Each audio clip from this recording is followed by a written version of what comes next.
வணக்கம். இது இலங்கையின் முதல் தர செய்தி வழங்குனர் நியூஸ் ஃபர்ஸ்டின் பிரதான செய்தி. உலகவாழ் கிறிஸ்தவ மக்கள் இன்று கிறிஸ்துமஸ் பண்டிகை மிகவும் சிறப்பான முறையில் கொண்டாடுகின்றார்கள். கிறிஸ்துமஸ் பண்டிகையை கொண்டாடும் அனைவருக்கும் நியூஸ் ஃபர்ஸ்ட் தனது வாழ்த்துக்களை மிகவும் மகிழ்ச்சியுடன் தெரிவித்துக் கொள்கின்றது. இன்றைய விரிவான செய்திகளுக்கு செல்லும் முன்னர் முதலில் தலைப்புச் செய்திகள். சீரற்ற வானிலை காரணமாக நீர்த்தேக்கங்களில் வான் பாய்கின்றன. நாட்டின் அபிவிருத்தியை சகிக்க முடியாதவர்கள் வீண் குற்றச்சாட்டுக்களை முன்வைப்பதாக ஜனாதிபதி தெரிவிப்பு. தற்போதைய அரசாங்கம் வாக்குகளை கொள்ளையிடுவதற்காகவே நிவாரணங்களை வழங்குவதாக மைத்ரிபால தெரிவிப்பு. கிறிஸ்துமஸ் தினத்தை முன்னிட்டு நியூஸ் ஃபர்ஸ்ட் கொண்டு வரும் விசேட தொகுப்பு அடுத்து. இதோ ஒரு கன்னிகை கர்ப்பவதியாகி ஒரு குமாரனை பெறுவாள், அவருக்கு இம்மானுவேல் என்று பெயரிடுவாள். ஏசாயா 7:14. சுமார் 2000 ஆண்டுகளுக்கு முன்னர் தீர்க்கதரிசிகளினால் உரைக்கப்பட்ட வார்த்தையின்படி வாக்களிக்கப்பட்ட மேசியா பாவத்தில் வாழும் மனிதனை மீட்க பிறந்த தினம் கிறிஸ்துமஸ் என அழைக்கப்படுகிறது. பெத்லஹேம் எனும் ஊரில் மிகவும் ஏழ்மையாக இயேசு பாலகன் மாட்டுத் தொழுவத்தில் பிறந்தார். அப்போது அந்த நாட்டிலே மேய்ப்பர்கள் வயல்வெளியில் தங்கி ராத்திரியிலேயே தங்கள் மந்தையை காத்து கொண்டிருந்தார்கள். அவ்வேளையில் கர்த்தருடைய தூதன் அவர்களிடத்தில் வந்து நின்றான். கர்த்தருடைய மகிமை அவர்களை சுற்றிலும் பிரகாசித்தது. அப்போது மேய்ப்பர்கள் மிகவும் பயந்தார்கள். அப்போது தேவதூதன் அவர்களை நோக்கி, பயப்படாதிருங்கள், இதோ எல்லா ஜனத்திற்கும் மிகுந்த சந்தோஷத்தை உண்டாக்கும் நற்செய்தியை உங்களுக்கு அறிவிக்கின்றேன் என்று கர்த்தராகிய கிறிஸ்து எனும் இரட்சகர் உங்களுக்கு தாவீதின் ஊரிலே பிறந்திருக்கின்றார். பிள்ளையை துணிகளில் சுற்றி முன்னணியிலே கிடத்தியிருக்க காண்பீர்கள் என்ற அந்த நற்செய்தி இவ்விதமாக மேய்ப்பர்களுக்கு அறிவிக்கப்பட்டது. In the city of David, a Savior, which is Christ the Lord. And this shall be a sign unto you. அதனை அடுத்து மேய்ப்பர்கள் தீவிரமாய் வந்து மரியாளையும் யோசேப்பையும் முன்னணியிலே கிடத்தியிருக்கின்ற பிள்ளையையும் கண்டார்கள். அந்த சந்தர்ப்பத்தில் பிள்ளையை குறித்து தங்களுக்கு சொல்லப்பட்ட சங்கதியை மேய்ப்பர்கள் பிரசித்தம் பண்ணினார்கள். மேய்ப்பராலே தங்களுக்கு சொல்லப்பட்டதை கேட்ட யாவரும் அவைகளை குறித்து ஆச்சரியப்பட்டார்கள். அதனைத் தொடர்ந்து மேய்ப்பர்கள் தங்களுக்கு சொல்லப்பட்டதின்படியே கேட்டு கண்ட எல்லாவற்றுக்காகவும் தேவனை மகிமைப்படுத்தி துதித்துக் கொண்டு திரும்பி போனார்கள். இதன் மூலம் மிகுந்த சந்தோஷமும் சமாதானமும் அன்பும் மனுஷர் மத்தியில் ஏற்பட வேண்டும் என்பதே இந்த கிறிஸ்துமஸ் தினத்தில் இயேசு கிறிஸ்து அனைவரிடமும் எதிர்பார்க்கின்றார். இறைவன் காட்டிய வழியில் பயணித்து வாழ்க்கையை அமைத்துக் கொள்ள வேண்டும் என பேராயர் பேரருட் திரு மெல்கம் கர்தினால் ரஞ்சித் தாண்டகை தனது நத்தார் தின வாழ்த்துச் செய்தியில் தெரிவித்துள்ளார். මේ නත්තල් උත්සවයේ ගැඹුරු අර්ථය බැහැපත්කම ජනිත කරවීමයි. மனித வாழ்வின் தாழ்மையை வெளிப்படுத்துவதே இந்த நத்தார் தினத்தின் ஆழமான அர்த்தமாகும்.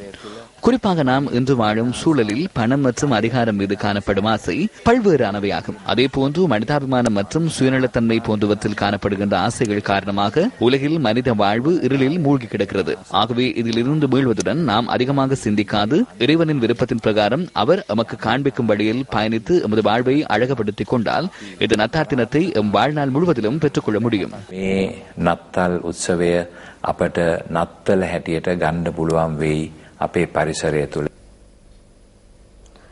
நத்தார் தின விசேட ஆராதனை கொழும்பு பேராயர் பேரருட் திரு மெல்கம் கர்தினால் ரஞ்சித் ஆண்டகை தரவையில் மொரட்டுவை கடலான புனித அந்தோனியா தேவாலயத்தில் நேற்று நள்ளிரவு இடம்பெற்றது. මෙන් හඳුනා ගන්නා අපි දෙනෙතට නොපෙනෙන දේ පතා ඊට ඇලුම් වන්නට උන්වහන්සේ මගින්ම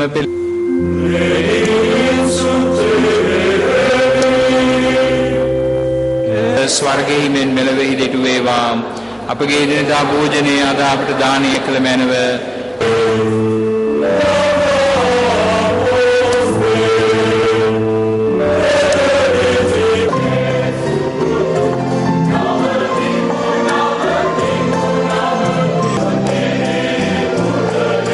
දෙවියන් වහන්සේ කියන්නේ අපෙන් ඈත් වෙලා අපෙන් වෙන් වෙලා අපිට අල්ලන්නට බැරි කෙනෙක් නෙමෙයි.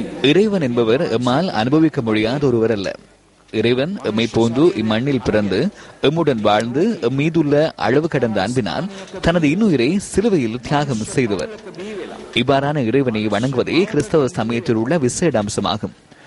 இறைவன் மீது எந்தளவு அன்பு வைத்திருக்கிறாராயின் நாம் எதை கேட்டாலும் அவர் நிராகரிக்க மாட்டார். இதுவே எமக்குள்ள நம்பிக்கையாகும்.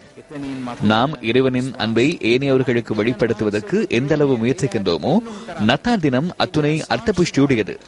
நத்தார் என்பது அன்பாகும். අපිට නත්තල කියන එකේ සැබෑ අර්ථය ජීවත් වෙන්නට පුළුවන් වෙනවා. නත්තල කියලා කියන්නේ ප්‍රේමය. நத்தார் பண்டிகையை முன்னிட்டு கொழும்பில் உள்ள பல பகுதிகளும் அலங்கரிக்கப்பட்டுள்ளன. கொழும்பு பிரேப்ருக் வீதியில் உள்ள MTV MBC தலைமையகம் இவ்வாறு காட்சியளிக்கின்றது.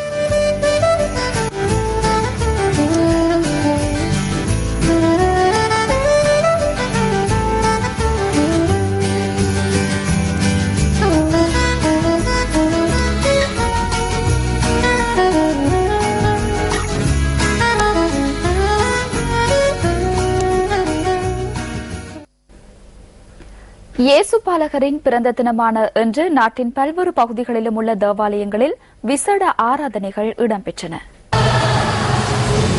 நாட்டில் நிலவும் சீரற்ற வானிலைக்கு மத்தியிலும் மக்கள் நத்தார் தின கொண்டாட்டங்களில் ஈடுபட்டு வருகின்றனர். கொழும்பு முகத்வார மிஸ்வா ஜெப மிஷனரி ஆலயத்திலும் விசேட நள்ளிரவு ஆராதனைகள் இடம்பெற்றன. யாழ்ப்பாணம் மரியணி ஆலயத்திலும் இன்று விசேட ஆராதனைகள் இடம்பெற்றன.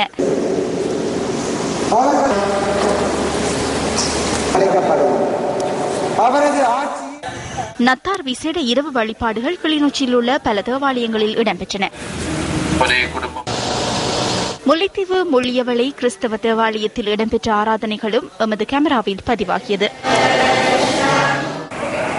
மட்டக்களப்பு புனித மரியாள் பேராலயத்தில் விசேட ஆராதனை மட்டக்களப்பு மாவட்ட ஆயர் ஜோசப் பொன்னையா ஆண்டகி தலைமையில் இடம்பெற்றது. இதேவேளை செங்கலடி புனித நிக்கலஸ் தேவாலயத்தில் இடம்பெற்ற விசேட ஆராதனைகள் எமது கேமராவில் பதிவாகின. திருகோணமலை குவாட்டுலு ஆலயத்தின் ஆராதனைகள் அருட்தந்தை ஜான் பிள்ளை தலைமையில் நடைபெற்றது. அம்பாறை அக்கரைப்பற்று ஆரோக்கிய மாதா தேவாலயத்திலும் ஆராதனை நிகழ்வுகள் இடம்பெற்றன.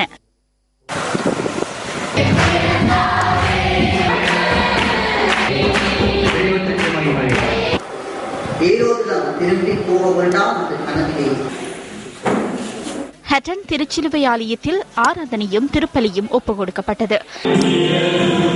இதேவேளை சிலாபம் கட்டிக்காடு புனித சவேரியர் ஆலயத்திலும் திருப்பலி ஒப்புக் கொடுக்கப்பட்டது.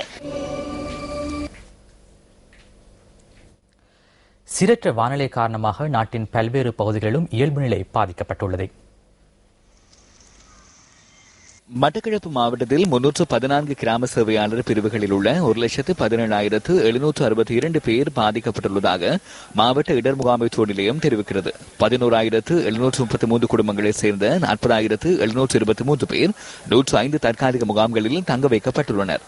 தாழ்நில பகுதிகள் பலவும் நீரில் மூழ்கியுள்ளதுடன் வயல் நிலங்களும் நீரில் மூழ்கியுள்ளன.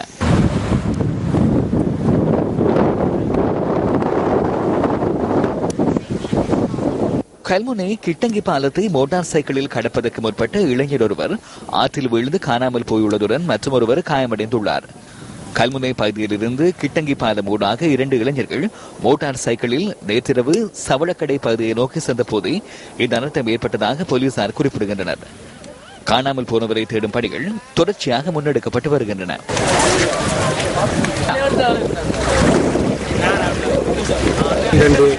நபர்கள் கிரகணம் செய்தனால வெள்ளம் அடித்து சென்றது. அதில் ஒரு ஆள் தப்பி விட்டால் இன்னொரு ஆள் எங்கன்னு தெரியாது. ஒவ்வொரு முறையும் ஒவ்வொரு வருஷமும் உயிரிழப்பு நடந்து கொண்டிருக்கிறது.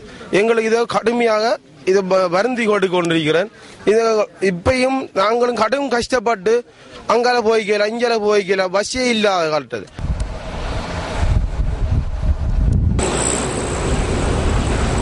திருகோணமலையில் தொடர்ச்சியாக பெய்து வரும் மழை காரணமாக 4,598 குடும்பங்களைச் சேர்ந்த 15,728 பேர் பாதிக்கப்பட்டுள்ளனர்.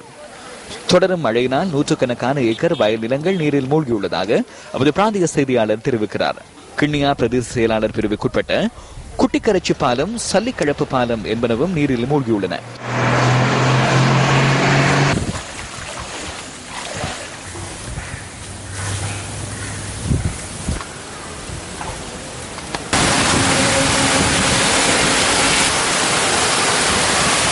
கிளிநொச்சியில் பெய்து வரும் மழையினால் இரணைமடு குளத்தின் 10 வான்கதவுகள் திறக்கப்பட்டுள்ளதுடன் சிறு குளங்களிலும் வான் பாய்கின்றன.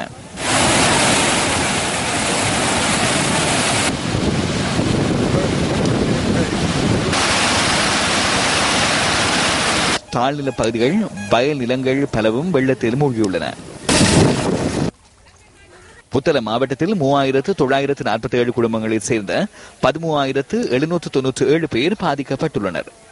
தப்போவ, இங்கினிமிட்டி, ராஜாங்கரி மற்றும் தெதுருவோயா ஆகிய நீர்த்தேக்கங்களின் வான்கதவுகளும் திறக்கப்பட்டுள்ளன. புத்தளம் மன்னார் பிரதான வீதியின் எழுவான்குளம் கொங்கைவாடி பகுதியில் நீர் நிறைந்துள்ளதால் போக்குவரத்து தடைப்பட்டுள்ளதாக எமது செய்தியாளர் குறிப்பிட்டார்.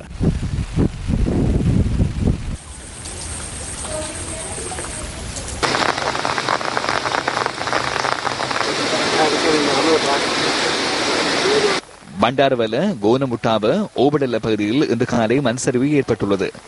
இதனை அடுத்து அப்பகுதியில் உள்ள 7 குடும்பங்கள் இடம்பெயர்ந்துள்ளதாக நமது பிராந்திய செய்தியாளர் குறிப்பிட்டார். இடம்பெயர்ந்த மக்கள் அவர்களது உறவினர்களது வீட்டில் தங்க வைக்கப்பட்டுள்ளனர். இதேவேளை கோனமுட்டாவ, ஓபடல்ல பகுதியில் வீதியை விட்டு விலகி பஸ் வண்டி ஒன்றும் விபத்துக்குள்ளாகியது.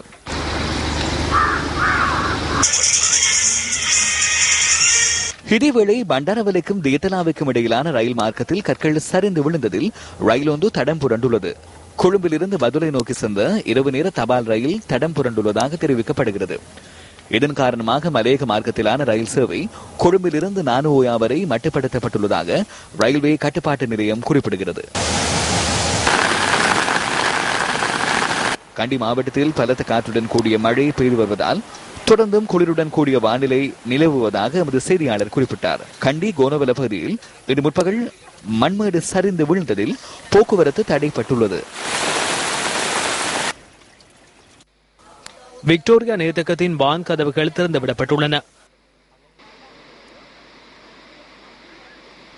மேல்கொத்மலை நீர்த்தேக்கத்தின் 2 வான் கதவுகள் திறந்துவிடப்பட்டுள்ளன. காசல்ட்ரி நீர்த்தேக்கம் வான்மட்டத்தை எட்டுவதற்கு இன்னும் 2 அங்குலமே காணப்படுவதாக எமது செய்தியாளர் குறிப்பிடுகின்றார். கவுடுள்ள நீர்த்தேக்கத்தின் 12 வான் கதவுகள் திறந்துவிடப்பட்டுள்ளன.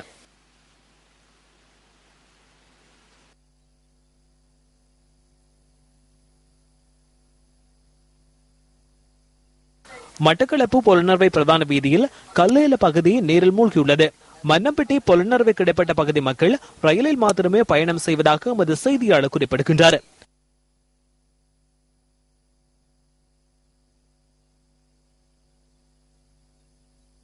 தெதுரோயா பெருக்கெடுத்துள்ளதால் எல்லா அனுராதபுரம் வீதியின் பாதனிய பகுதி நீரில் மூழ்கியுள்ளது. இதன் காரணமாக போக்குவரத்து முழுமையாக தடைப்பட்டுள்ளது. தெதுரோயா பெருக்கெடுத்துள்ளதால் சிலாபம், மாரவில, மைக்குளம் பகுதியில் 3 அடி உயரத்துக்கு நீர் தேங்கியுள்ளது. நேற்று பிற்பகல் வெள்ளத்தினை பார்ப்பதற்கு சென்ற 17 வயது இளைஞர் உயிரிழந்துள்ளார்.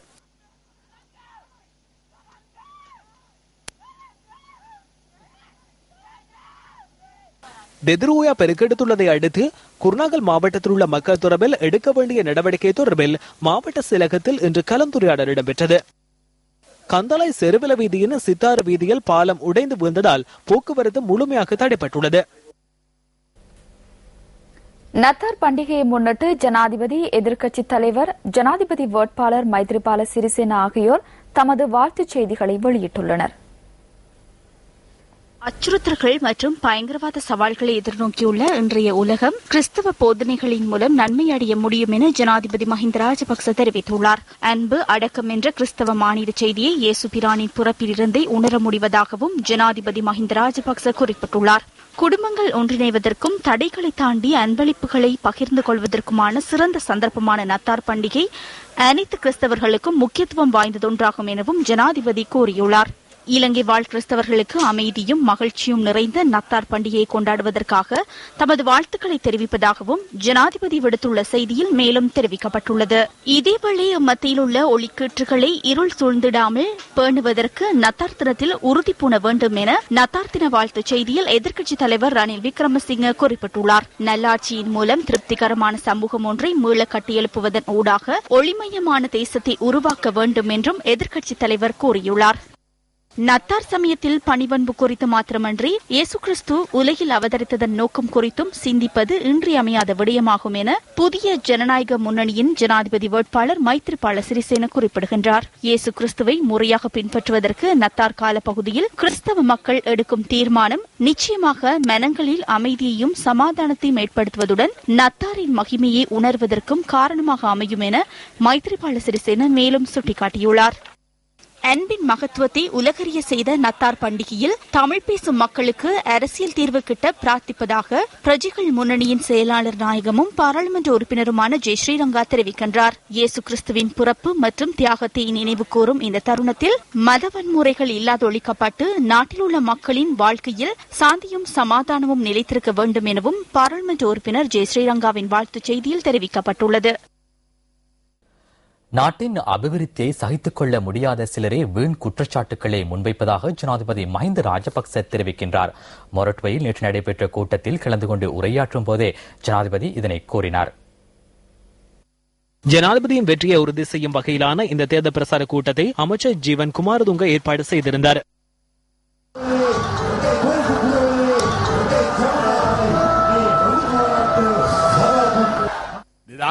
මහින්ද චින්තී ඉදිරි ගමනේදී 2010 ஆண்டு மஹிந்த சிந்தனை எதிர்கால இலக்கு மூலம் நாட்டை அபிவிருத்தி செய்வதற்கான அடித்தளத்தை இட்டோம். மிகவும் கீழ்மட்டத்தில் இருந்த பொருளாதாரத்தை நாம் மாற்றி அமைத்தோம். மக்களின் வருமானத்தை அதிகரிக்கும் திட்டங்களை வகுத்தோம். திவிநிகும திட்டத்தினூடாக மக்களுக்கான நிவாரணங்களை வழங்கி அவர்களின் முன்னேற்றத்துக்கு தேவையான செயற்திட்டங்களை வகுத்தோம். இவை அனைத்தையும் செய்து நாட்டை அபிவிருத்தி செய்யும் பொழுது குரோத மனப்பாங்கோடு சிலர் செயற்படுகின்றனர். அதனை மறந்துவிட வேண்டாம். இன்று பொய்யான குற்றச்சாட்டுக்களை முன்வைக்கின்றனர். அவர்களுக்கு கொள்கை ஒன்றில்லை, அவர்களிடம் திட்டங்கள் இல்லை.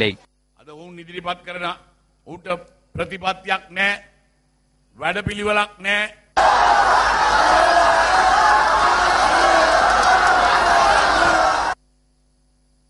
இதேவேளை ஜனாதிபதி மஹிந்த ராஜபக்ச புறக்கோட்டை வர்த்தக சங்க பிரதிநிதிகளை நேற்று பண்டாரநாயக்க ஞாபகார்த்த மண்டபத்தில் சந்தித்தார்.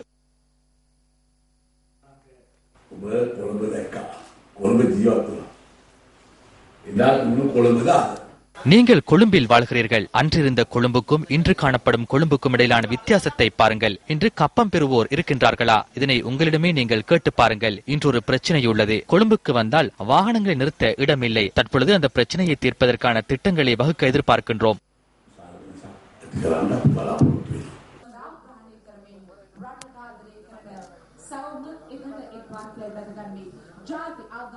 இதேவேளை ஐக்கிய மக்கள் சுதந்திர கூட்டமைப்பு ஏற்பாடு செய்திருந்த பிரதான தேர்தல் பிரசார கூட்டம் ஒன்று நேற்று கம்புருப்பிட்டிய பிரதேசத்தில் நடைபெற்றது. இதில் பல அமைச்சர்களும் கலந்து கொண்டிருந்தனர். පත්තරවල සමහර වෙලාවට යනවා ශ්‍රී ලංකාවේ කොමියුනිස්ට් පක්ෂයේ ලොකු බෙදීමක් තියෙනවා. ஸ்ரீலங்கா கம்யூனிஸ்ட் கட்சியில் பிளவுகள் ஏற்பட்டுள்ளதாக பத்திரிகைகளில் செய்திகள் வருகின்றன. மைத்ரிபால சிறிசேனவுக்கு ஆதரவு தெரிவிப்போரும் அவ்வாறு கூறுகின்றனர். மைத்ரிபால சிறிசேன பொது வேட்பாளர் என அறிவிக்க முன்னரே எமது கட்சியின் மத்திய செயற்குழு கூட்டத்தின் போது அடுத்த ஜனாதிபதி மஹிந்த ராஜபக்ச என்பதனை தீர்மானித்து விட்டோம். அந்த முடிவில் ஒரு கடுகளவேனும் மாற்றம் ஏற்படுத்த நாம் தயாரில்லை.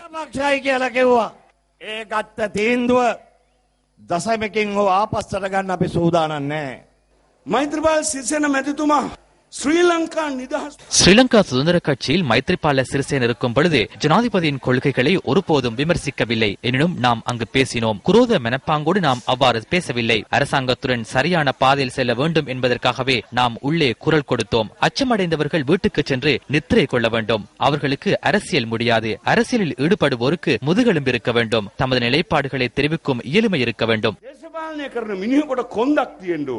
යම්කිසි මතයක් ප්‍රකාශ කිරීමේ හැකියාවක් තියෙන්න ඕන. සිරිසේන උන්නේ හම්බෙච්ච හැම දවසකම මං ඇහුවා ஔதட கொள்கை எப்போது கொண்டு வருவீர்கள் என சிறிசேனவை சந்தித்த அனைத்து சந்தர்ப்பங்களிலும் நான் கேட்டேன். அதற்கு இடையூறுகள் உள்ளதா என கேட்டேன். எனினும் சத்தமின்றி வெளியில் சென்று என்ன கூறுகின்றார்? அதனை தன்னால் கொண்டு வர முடியவில்லை என்று கூறுகின்றார். ராஜபக்ச அதனை இழுத்தடித்ததாக கூற முயல்கின்றார். எனினும் வரலாற்று சிறப்புமிக்க கம்புருப்பிட்டிய பிரதேசத்தில் இருந்த ஒரு முக்கிய விடயத்தை நாம் கூறுகின்றோம். ராஜபக்ச அல்ல, கடவுள் கூறினாலும் தென் மாகாண சபையின் கதிரைகளை மறுபுறம் கொண்டு செல்ல மாட்டோம். வீதிக்கு இறங்கி உங்களுக்காக நாம் போராடுவோம்.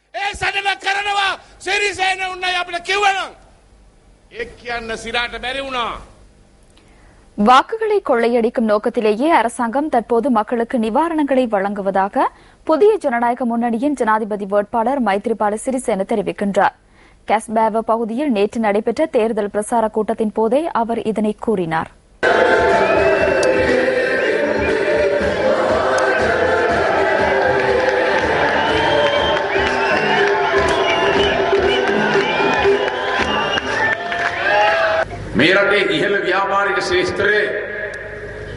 இந்த நாட்டின் மிகப்பெரிய வியாபாரிகளின் வர்த்தக சுதந்திரத்தை முற்றாக இல்லாமல் செய்து கப்பம் பெறும் அரசாங்கமாக இந்த அரசாங்கம் மாறியுள்ளது.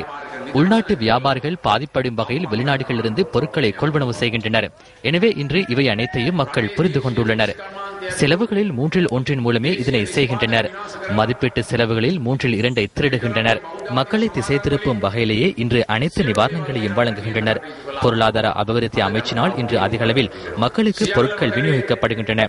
பொருளாதார அபிவிருத்தி உத்தியோகத்தர்கள், சமுர்த்தி உத்தியோகத்தர்கள் மற்றும் கிராம சேவை உத்தியோகத்தர்கள் என அனைவரும் தேர்தல் பிரசார செயல்பாடுகளில் ஈடுபடுத்தப்படுகின்றனர்.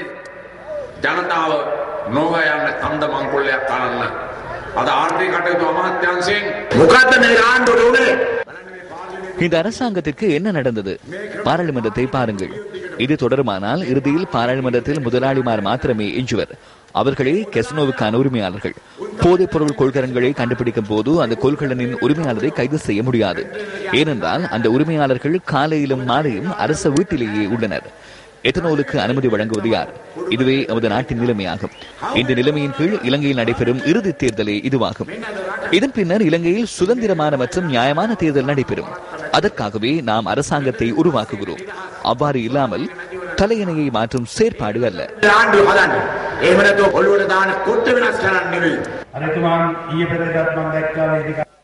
இரவு அவருடன் அப்பம் சாப்பிட்டு விட்டு சென்றதாக கூறுகின்றார். நான் பொறுப்புடன் கூறுகின்றேன், அவர் அப்பம் சாப்பிட்டு விட்டு சென்றாலும் நாட்டை சாப்பிட்டு விட்டு செல்லவில்லை. தற்போது ஸ்ரீலங்கா சுதந்திர கட்சியினர் இல்லை, அரசாங்கத்தில் நாமே ஸ்ரீலங்கா சுதந்திர கட்சியினர்.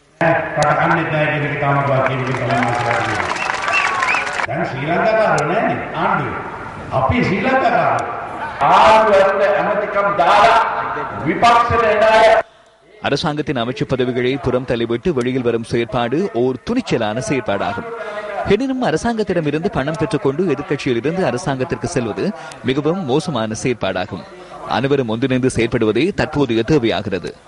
2 அல்லது 3 பேருக்கு செல்லும் பணம் இந்த நாட்டின் அனைத்து மக்களுக்கும் சென்றடைய வேண்டும் என்பதே எமது தேவையாக உள்ளது.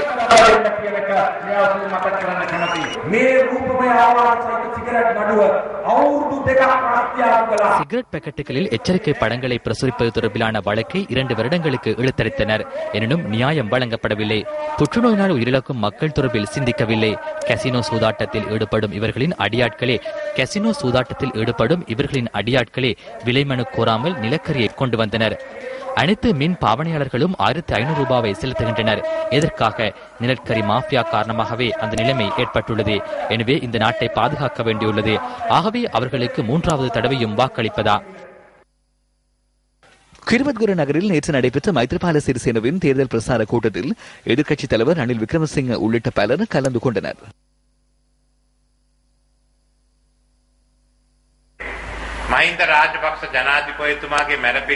மஹிந்த ராஜபக்சவின் குண்டர்கள் சிலர் சிறிகொத்தாவுக்கு வந்தனர். குறிப்பாக விமல் வீரவங்சவின் தேசப்பட்டுள்ள குண்டர்கள் அதில் இருந்தனர். தேர்தல் ஒன்று நடைபெறும் காலத்தில் அதற்கு எவ்வாறு அனுமதி வழங்குவது? இதுவா ஜனநாயகம்? எனவே அவர்களால் இதில் வெற்றி பெற முடியுமா என்று சிந்தியுங்கள். நாம் ஒருபோதும் அடாவடித்தனங்களுக்கு அடிபணியப் போவதில்லை. இதேவேளை ஹோமாகம பகுதியில் நேற்று நடைபெற்ற கூட்டத்தில் பொது எதிரணியின் பல உறுப்பினர்கள் கலந்து கொண்டிருந்தனர். இதன்போது சீதாவக்க பிரதேச சபையின் உறுப்பினர்கள் சிலர் ஜனாதிபதி வேட்பாளர் மைத்ரிபால சிறிசேனவுக்கு ஆதரவு தெரிவிப்பதற்கு ஒன்றிணைந்தனர்.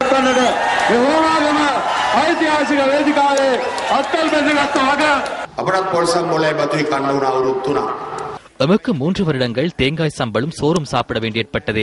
எனினும் எம்மை வீழ்த்த முடியவில்லை. இது ஒரு ஊழல் மிகுந்த நிர்வாகமாகும். இதுபோன்று செயற்பட்டு சிறுவர்களை கூட பழிவாங்கும் அரசியல் கலாச்சாரம் ஒன்றை இன்று உருவாகியுள்ளது. வாக்குறுதிகளை நிறைவேற்றும் அரசியல் கலாச்சாரம் ஒன்றை உருவாக்க வேண்டும்.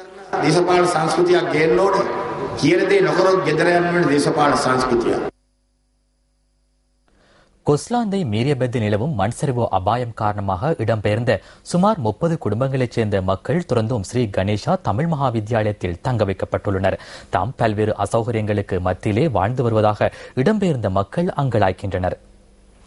கொஸ்லாந்தையில் அண்மையில் ஏற்பட்ட மண் சரிவினால் உயிர் மற்றும் உடைமைகளுடன் ஓர் கிராமமே புதையுண்டதை எளிதில் எவராலும் மறந்துவிட முடியாது. மலேகத்தின் பல பகுதிகளில் தொடர்ந்து மக்கள் வீடு என்ற அடிப்படை வசதியற்ற நிலையிலும் அபாயத்துக்கு மத்தியிலும் வாழ்ந்து வருகின்றனர். மண்சரிவு ஏற்பட்ட இடத்திலிருந்து சுமார் 100 மீட்டர் தொலைவில் உள்ள லயன் குடியிருப்புக்கு மண்சரிவு அபாய எச்சரிக்கை விடுக்கப்பட்டிருந்தது. இந்த நிலையில் 30 குடும்பங்களைச் சேர்ந்த 60 பேர் கொஸ்லாந்தை ஸ்ரீ கணேஷா தமிழ் மகா வித்தியாலயத்தில் தொடர்ந்தும் தங்க வைக்கப்பட்டுள்ளனர். அடிப்படை வசதிகளற்ற நிலையில் பல்வேறு அசௌகரியங்களை எதிர்நோக்கி வருவதாக பாதிக்கப்பட்ட மக்கள் குறிப்பிடுகின்றனர். பேர பிள்ளைங்க படிக்குது, எங்களுக்கு இடம் தடம் வேணுங்க, மழை நேரங்க, நாங்க எங்க பிள்ளைகளை வச்சுக்கிட்டு சமாளிக்க இயலாதுங்க, எங்களுக்கு டொய்லெட் வசதி வேணுங்க, தண்ணி வசதி வேணுங்க, எங்களுக்கு இருக்க கட்டாய ஒரு இடம் வேணுங்க. நாங்க மேல ஒரு பங்களாவில தான் இருக்கோம். இப்ப படிக்க முடியாம எந்த ஒரு வசதியுமே இல்லாம இப்ப நாங்க அந்த பங்களாவில தான் இருந்துகிட்டு இருக்கோம். சிலிப்புக்கு 100 அடிக்கு பக்கத்துல தான் எங்க வீடுக இருக்கு. அதனால அதுவும் போகக்கூடிய சூழ்நிலை இருக்கிறதுனால எங்கெல்லாம் ஆனா இருக்க வேணாங்கிறாங்க. மீண்டும் எங்களுக்கு என்ன ஒரு நடைமுறைக்கு நீங்க செய்து தருவீங்கன்னு சொல்லி எங்களுக்கு நாங்க ஆலோசனையா பிள்ளைகளை வச்சு தருமாறிக்கிறோம். எங்களுக்கு எந்த விதமான சலுகையும் கிடைக்கல. நாங்க பூனாங்கல தமிழ் மகாவித்தியாலய கொண்டு எங்களை வச்சிருந்தாங்க. அதுக்கு பிற்பாடு அங்கனைக்கு இருந்தவங்களுக்கு பாதிக்கப்பட்டவங்களுக்கு ஃபேக்டரியில ரூமல் வசதியெல்லாம் அமைச்சு கொடுத்தாங்க. ஆனால் எங்களை கைவிட்டுட்டான். டாய்லெட் பாய்க்கு தண்ணி இல்லை, சமைச்சு சாப்பிட்றதுக்கு ஒழுங்காக ஒரு வாய்ப்பு இல்லை, எல்லாம் உழுவுது, பிள்ளை குட்டிக்கெல்லாம் வச்சுக்கிட்டு ரொம்ப கஷ்டப்பட்ட நிலைமையில அங்கே இருந்துகிட்டு இருக்கோம் நாங்கள். இதேவேளை விடுமுறை நிறைவுற்று பாடசாலை ஆரம்பிக்கும் பட்சத்தில் எங்கு செல்வதென தெரியாத நிலையில் தாம் உள்ளதாகவும் அந்த மக்கள் குறிப்பிடுகின்றனர். மண் சரிவு அபாயமற்ற பகுதியில் நிரந்தர வீடுகளை அமைத்து நிம்மதியான வாழ்வுக்கு விரைவில் வழிவகுக்க வேண்டும் என்பதே இந்த மக்களின் எதிர்பார்ப்பு. கொஸ்லாந்தை மீரியபெத்த பகுதியில் மண் சரிவினால் பாதிக்கப்பட்டு வெளியேறியுள்ள மக்கள் தொடர்பில் பிரஜைகள் முன்னணியின் செயலாளர் நாயகமும் பாராளுமன்ற உறுப்பினருமான ஜெயஸ்ரீ ரங்கா கருத்து தெரிவிக்கின்றார். கொஸ்லாந்தையில் மக்கள் பாதிக்கப்பட்ட பொழுது சகல அரசியல்வாதிகளும் மௌனிகளாக இருந்தார்கள். குறிப்பாக இன்று பார்த்தால் பாராளுமன்றத்திலே அரசாங்கம் எல்லாம் செய்துவிட்டது என்ற கருத்தை தான் எல்லா அமைச்சர்களும் முன்வைத்தார்கள். குறிப்பாக பிரதி அமைச்சர் திகாம்பரம் அவர்கள் கூட ஜனாதிபதி அவர்கள் இனங்காண வேண்டும், கொஸ்லந்தையிலே இல்லாத பிரச்சனையை உருவாக்கின்ற பாராளுமன்ற உறுப்பினர்கள் ஜனாதிபதி இனங்காண வேண்டும், அங்கு மக்களுக்கு அரசாங்கம் எல்லாத்தையும் செய்திருக்கிறது என்ற கருத்தினை தான் முன்வைத்தார்கள். ஆனால் நாங்கள் இராணுவத்தினரிடம் சண்டை பிடித்துக் கொண்டு அங்கு இருக்கிற மக்களின் விஷயங்களை வெளியில் கொண்டு வந்தோம். ஆனால் இன்று பார்த்தால் இன்று எதிர்க்கட்சிக்கு எங்களுடன் இணைந்த பின்பு அவர்களுடைய கருத்து கொஸ்லந்தை மக்களுக்கு எதுவும் நடக்கவில்லை என்று. ஆனால் மலையகத்தில் இப்படியான சம்பவங்கள் சர்வசாதாரணமாக நடக்கிறது இலங்கை சுதந்திரம் அடைந்ததிலிருந்து. ஆனால் அதை இவரும் கண்டுகொள்வதில்லை. ஆனால் அண்மையில் நடந்த கொஸ்லாந்தை பிரச்சனை உலக தலைவர்கள் மோடி அவர்கள், இந்திய பிரதமர் மோடி அவர்களும் அமெரிக்க ஜனாதிபதி ஒபாமா அவர்களும் திரும்பி பார்த்த ஒரு விடயம். ஆனால் அப்படி இருந்தும் இவர்களுடைய பிரச்சனை இன்னும் தீராமல் இருப்பதுதான் எங்களுக்கு பாரிய பிரச்சனை. இதற்கு தொடர்ந்து அழுத்தத்தை நாங்கள் கொடுப்போம். புதிய ஜனநாயக முன்னணியின் ஜனாதிபதி வேட்பாளர் மைத்ரிபால சிறிசேன திஸ்ஸா அத்தநாயக்கவிடம் 2500 மில்லியன் ரூபாய் இழப்பீடு கோரி அறிவிப்பு கடிதம் ஒன்றை அனுப்பியுள்ளார். போலி கையொப்பத்துடன் உடன்படிக்கையொன்றை தயாரித்தமை மற்றும் ஊடகங்களை பயன்படுத்தி அதனை பகிரங்கப்படுத்தியமை போன்ற விடயங்களுக்கு எதிராகவே தான் இழப்பீடு கோரி அறிவிப்பு கடிதம் ஒன்றை அனுப்பியுள்ளதாக மைத்ரிபால சிறிசேன ஊடகங்களுக்கு அனுப்பியுள்ள கடிதத்தில் குறிப்பிடப்பட்டுள்ளது. ஐக்கிய தேசிய கட்சியின் தலைவர் ரணில் விக்ரமசிங்கவுடன் நவம்பர் 1ஆம் தேதி தான் எவ்வித உடன்படிக்கையிலும் கைச்சாத்திடவில்லை என அந்த அறிவிப்பு கடிதத்தில் குறிப்பிடப்பட்டுள்ளது. திஸ்ஸா அத்தநாயக்க ஊடக சந்திப்பொன்றில் வெளியிட்ட உடன்படிக்கை ஓர் போலியான உடன்படிக்கை எனவும் மைத்ரிபால சிறிசேன குறிப்பிட்டுள்ளார். அரசியலில் தனது இருப்பை தக்க வைத்துக் கொள்வதற்காக மைத்ரிபால சிறிசேனவுக்கு எதிராக திஸ்ஸா அத்தநாயக்க நடவடிக்கை எடுத்துள்ளதாகவும் திஸ்ஸா அத்தநாயக்கவின் தற்போதைய அரசியல் தலைவரை திருப்திப்படுத்தும் நோக்கிலேயே அவர் செயற்பட்டுள்ளதாகவும் அந்த அறிவிப்பு கடிதத்தில் மேலும் சுட்டிக்காட்டப்பட்டுள்ளது. மட்டக்களப்பு போரைத்தீவு பற்றி தும்பங்கேணி கிராமத்தில் நடைபெற்ற நிகழ்வொன்றில் கலந்து கொண்ட மீள்குடியேற்ற பிரதி அமைச்சர் விநாயகமூர்த்தி முரளிதரன் இவ்வாறு கருத்து தெரிவித்தார். அண்மையில அமீர் அலி என்றவர் உங்களுக்கு தெரியும், பாராளுமன்றத்தில் ஜனாதிபதி மஹிந்த ராஜபக்ச ஒரு எம்பி பதவியை கொடுத்தார். அவருக்கு அதை சந்தோஷமா வேண்டி போட்டு இப்ப அவர் மோடித்தார். அதை எடுத்து அவர் ஒழுங்கான ஒரு அரசியல் தர்மம், அரசியல் ஜாதம் என்ன வேணும், அவ்வாறு தேசிய பட்டியலில் கொடுக்கப்படுகிற ஒரு பதவியை உடனடியா ராஜினாமா செய்து கொடுத்தா போ. அப்படின்னா ரிஷாட் பதினொன்று பாருங்க, அவரும் ஏற்கனவே தமிழ் குடியேற்ற அமைச்சில இருந்து அவரை எதுவும் தமிழ் குடியேற்றம் செய்யும் எல்லாம் அறவுரையில் இருக்க நான் புறப்படுத்தேன் தமிழ் குடியேற்ற அமைச்சு. அதுக்கப்புறம் தான் வடக்கு கிழக்குல முற்று முழுதாக தமிழ் குடியேற்றம் செய்து விட்டான். அதுக்கப்புறம் அவருக்கு பொருளாதாரத்தை இண்டஸ்ட்ரியல் மினிஸ்டர் கைத்தொழில் அபிவிருத்தி அமைச்சு கொடுக்கப்பட்டது. கொடுத்தா அது பெரிய ஒரு அமைச்சு, அதுல நிதி எல்லாம் ஒதுக்கி கொடுத்தா அதுல ஒரு பெரிய அமைச்சராக இருந்தார். அப்ப அதையும் வழங்கினார் ஜனாதிபதி மஹிந்த ராஜபக்ச வழங்கி வைத்தவர். அப்ப இன்றைக்கு என்ன நடந்தது, எல்லாம் விட்டு போட்டு போய்தான். என்னடா பவுனியாவிலையா இருக்கலாம், மன்னார்லயா இருக்கலாம், கிளிநொச்சிலையா இருக்கலாம், அங்க தமிழ் மக்களை கொடுமைப்படுத்துறதுல விரும்புறான். நல்ல ஆளா அவர் போனது நல்ல என்ன பொறுத்து. ஆனால் ஒரு நன்றி மறந்து போறன்றது இருக்குதான். அப்ப இறுதியா போனாங்களா அவங்க தேர்தல் காலம் வருதுன்னா கொஞ்சம் பேர் மதுல இருப்பாங்க, எங்கால பாயம் இப்படி போவோம். சிலர் பயன்படுத்துவாங்க தேர்தல் காலத்துல நிறைய நிதிகள் போடுறதுக்காக சில பிதாண்டவாதங்களை கதைச்சு அதை எடுத்து செய்வாங்க. எங்களுக்கு இதெல்லாம் படம், எங்களுக்கு தேவை ஒரே விடயம், எங்கட தமிழ் மக்கள் ராவேர்த்தி சரி தமிழ் மக்களோட உரிமையை காப்பாற்றுறது. எதிர்க்கட்சியின் ஜனாதிபதி வேட்பாளர் மைத்ரிபால சிறிசேனவுக்கு ஆதரவு அளிக்கும் நோக்கில் இருவர் இன்று இணைந்து கொண்டுள்ளனர். மைத்ரிபால சிறிசேனவுக்கு ஆதரவளிக்கும் நோக்கில் இலங்கை தொழிலாளர் காங்கிரசின் உப தலைவரும் மத்திய மாகாண சபை உறுப்பினருமான எம் உதயகுமார் மற்றும் நுவரெலியா பிரதேச சபை உறுப்பினர் நாகராஜ் ஆகியோர் இணைந்து கொண்டனர். கொழும்பில் உள்ள எதிர்க்கட்சித் தலைவர் அலுவலகத்தில் நடைபெற்ற ஊடக சந்திப்பில் அவர்கள் கலந்து கொண்டனர். ஜனாதிபதி தேர்தலிலே பொது வேட்பாளர் மைத்ரிபால சிறிசேன அவர்களை ஆதரிக்கும் முகமாக நான் ஐக்கிய தேசிய கட்சியிலே இணைந்து கொண்டு எனது முழு ஆதரவையும் என்னோடு இணைந்திருக்கும் நூலியர் பிரதேச சபா உறுப்பினர் திரு நாகராஜ் அவர்கள் மற்றும் எனது ஆதரவாளர்கள் இளைஞர்கள் அனைவருடன் சேர்ந்து இனிவரும் காலங்களிலே ஐக்கிய தேசிய கட்சியில் இணைந்து மக்களுக்கு சேவையாற்ற முடிவு செய்திருக்கிறேன். இன்று நமது முக்கிய பிரச்சனையாக பல பிரச்சனைகள் இருந்தும் அண்மை காலங்களிலே மிக முக்கிய பிரச்சனையாக உருவெடுத்திருக்கும் இந்த வீடமைப்பு திட்டம். பல காலமாக இந்த வீடமைப்பு பற்றி பேசப்பட்டாலும் அதற்கு இதுவரை உறுதியான தீர்வு ஏற்படுத்தவில்லை.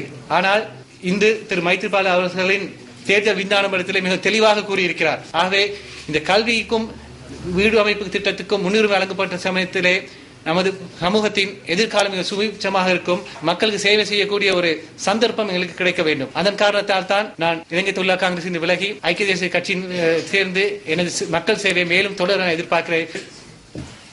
மத்திய மாகாண சபை உறுப்பினர் இலங்கை தொழிலாளர் காங்கிரசின் உப தலைவர் எம் உதயகுமார் அவர்கள் ஐக்கிய தேசிய கட்சியுடன் இணைந்து இந்த எதிர்வரும் ஜனாதிபதி தேர்தலிலே பொது வேட்பாளராக களமிறக்கப்பட்டிருக்கும் மைத்ரிபால சிறிசேன அவர்களை ஆதரித்து அவரின் வெற்றிக்கு உழைப்பதற்காக முன்வந்திருக்கின்றார். இந்த பொது அபேட்சகர் அவர்கள் தன்னுடைய தேர்தல் விஞ்ஞாபனத்தில் குறிப்பிடப்பட்டுள்ள மலையக மக்களுக்கான லயன் முறை அகற்றப்பட்டு வீட்டுரிமையுடன் கூடிய தனி வீட்டு திட்டம், அதேபோல் மலையக பகுதிகளில் உள்ள பாடசாலைகளில் விஞ்ஞான பாட பிரிவுகளை உயர்தரத்திலே கற்கக்கூடிய பல பாடசாலை உருவாக்குதல் என்ற 2 விஷயங்கள் உள்ளடக்கப்பட்டுள்ளன. அந்த 2 விடயங்களிலும் மிகவும் அக்கறை உள்ள திரு உதயகுமார் அவர்கள் எம்மோடு இணைந்து ஐக்கிய தேசிய கட்சியிலே பணியாற்றுவதற்காக வந்திருக்கின்றார். ஊடகத்துறை அமைச்சர் கெஹலிய ரம்புக்வெல்ல இன்று ஊடகவியலாளர் சந்திப்பொன்றை ஏற்பாடு செய்திருந்தார். இலங்கையில் 2700 அல்லது 2800 பிரதேச சபை உறுப்பினர்கள் உள்ளனர். பொது வேட்பாளருக்கு 150 அல்லது 160 பேர் ஆதரவு தெரிவிப்பதற்கு முன்வரலாம். அது பொதுவான விடயம் அல்லவா? 5 என்று கூறியதும் நீங்கள் அதனை பெரிய விடயம் என்று கருதுகின்றீர்கள். உங்கள் பிரதேச சபையுடன் ஒப்பிடும்பொழுது அது பெரிதாக தென்பட்டாலும் ஒட்டுமொத்த பிரதேச சபைகள் துறையில் கவனம் செலுத்தி ஆதரவு தெரிவிப்பதற்கு 2 அல்லது 3 வீதமானவர்கள் முன்வந்துள்ளனர். எனினும் நாம் இன்னும் அதனை முன்வைக்கவில்லை. அடுத்த கூட்டங்களின் போது அது இடம்பெறும். அதிக அளவிலானோர் உள்ளனர். கட்டம் கட்டமாகவே இடம்பெறுகிறது. ஒரே தடவையில் இடம்பெறுவதில்லை. முதலாம் 2ஆம் தேதி அளவில் நாம் பேசுவோம்.